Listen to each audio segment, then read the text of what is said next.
Sorry ass DJ.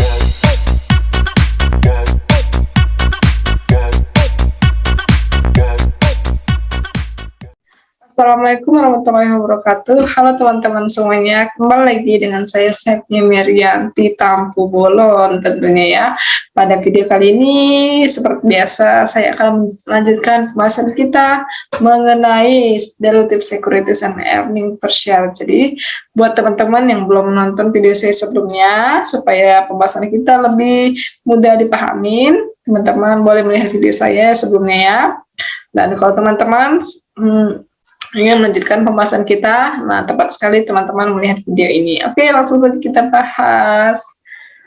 Oke, jadi teman-teman harus ingat ya, kita ulas sedikit tentang relative securities itu. Jadi relative securities atau sekuritas relatif itu merupakan sekuritas yang dapat dikonversi menjadi saham biasa, sehingga akan berpotensi menurunkan laba per saham perusahaan. Oke, jadi macam-macam dari sekuritas relatif dan kompensasi itu ada utang dan ekuitas, kemudian utang yang dapat dikonversi atau convertible bond, lalu saham yang dapat dikonversi, convertible preferred share, ada lagi yang namanya waran saham. Waran saham ini berupa pemegang waran itu berhak membeli saham dengan harga yang lebih rendah dibanding harga pasarnya. Dan ada juga akuntansi untuk kompensasi saham ini ya teman-teman. Oke, jadi untuk convertible bond atau utang yang dapat dikonversikan ini, utang ini atau obligasi ini dapat dikonversikan menjadi saham pada periode yang ditetapkan setelah penerbitan. Lalu perusahaan juga dapat melakukan pembiayaan dengan memberikan lebih sedikit proporsi kepemilikan jika utang itu dikonversi. Nah, di samping bunga yang dibayar lebih kecil untuk tipe utang serupa. Oke, pada PSAK 50 itu entitas mengakui secara terpisah, entitas itu harus mengakui secara terpisah komponen instrumen keuangan yang menimbulkan liabilitas keuangan bagi entitas. Mengapa? Karena ini mengandung unsur liabilitas dan ekuitas. Jadi kita harus memisahkan antara komponen liabilitas dan ekuitasnya. Lalu kita memberikan opsi bagi pemegang instrumen untuk mengkonversi instrumen keuangan tersebut menjadi instrumen ekuitas dari entitas yang bersangkutan. Oke teman-teman, bagaimana cara kita memisahkan antara komponen entitas dan liabilitas itu? Perlu teman-teman ingat bahwa kita akan mengimplementasikan menggunakan metode with and without. Nah, langkahnya yang pertama yaitu kita menentukan jumlah nilai wajar yang dapat dikonversi menjadi komponen liabilitas dan ekuitas.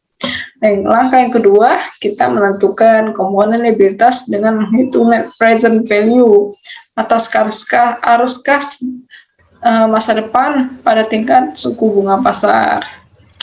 Dan yang ketiga, mengeluarkan komponen liabilitas dari nilai wajar utang yang dapat dikonversi untuk mendapatkan komponen ekuitas.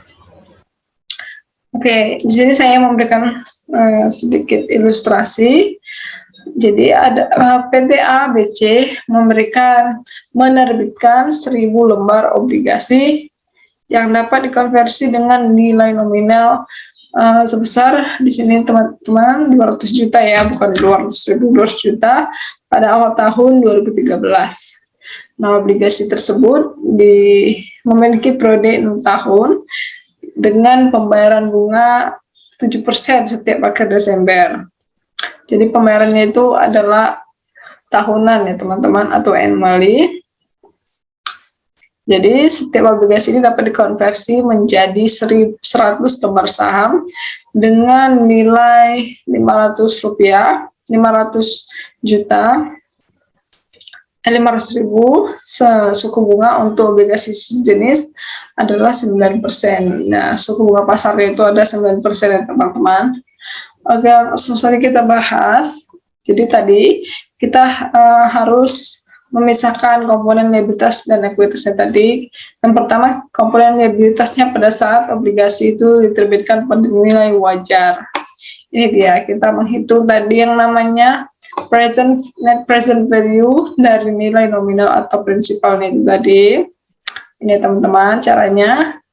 Tadi nilai nominal itu kita bagi dengan ini rumus 1 ditambah 0,9 akar, karena tadi 9% ya teman-teman, 0,09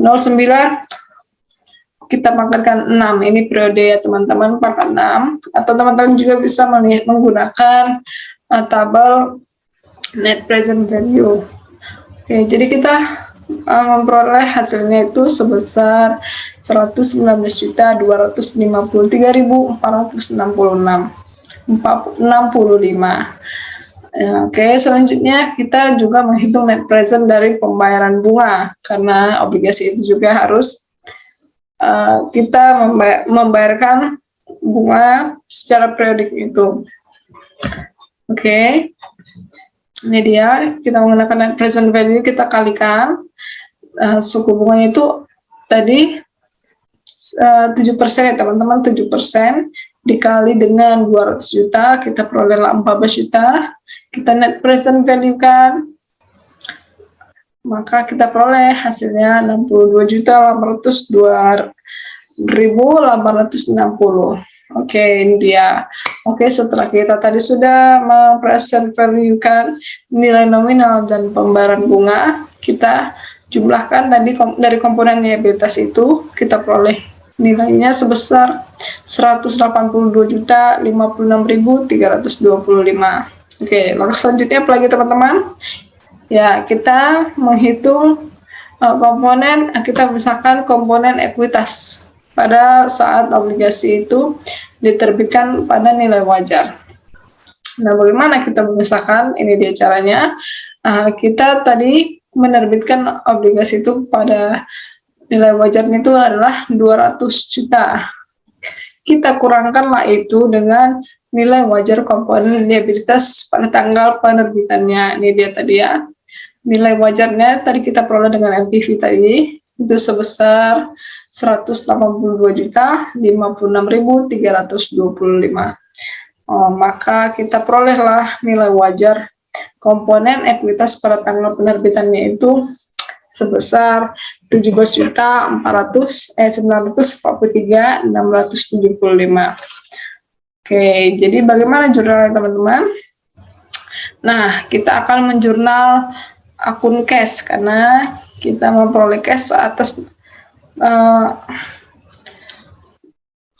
obligasi ini tadi ya.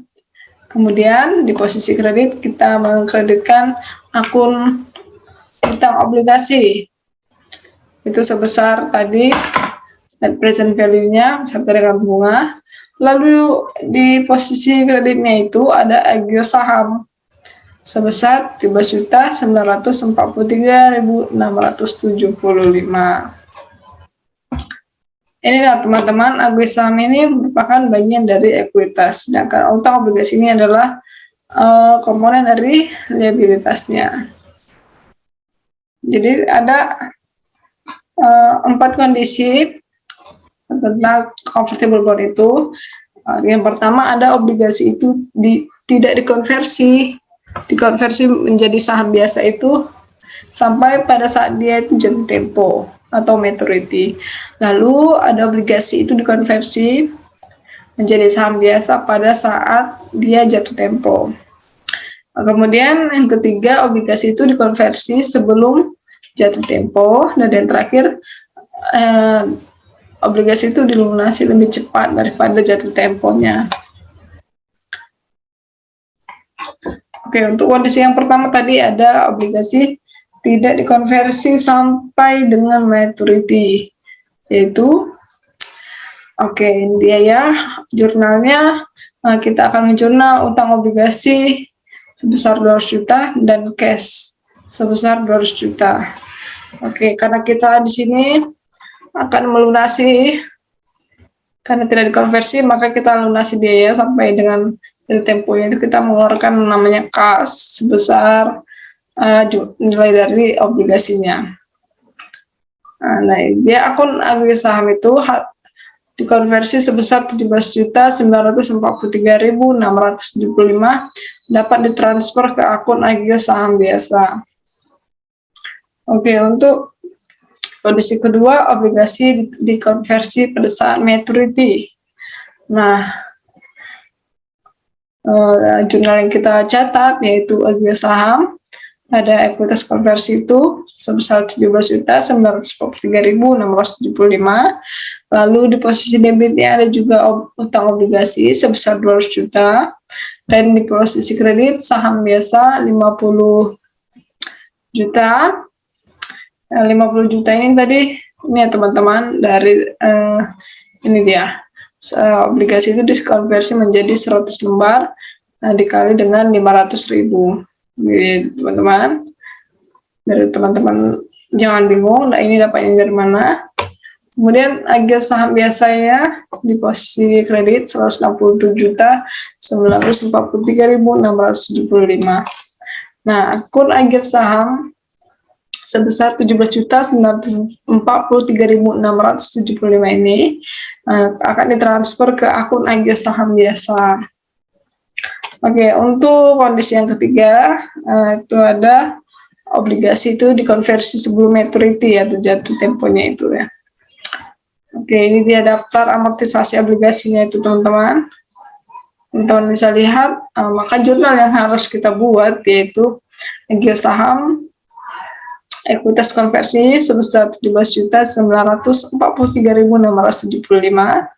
Dan di posisi debit ada utang obligasi sebesar 189.874.821. Dan di posisi kredit ada saham biasa sebesar 50 juta dan agregat saham biasa sebesar 157.818.496.000 rupiah.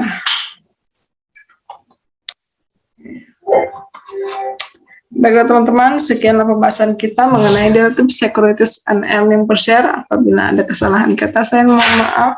Saya Sepnia Merian Tabulon mengucapkan terima kasih. Assalamualaikum warahmatullahi wabarakatuh.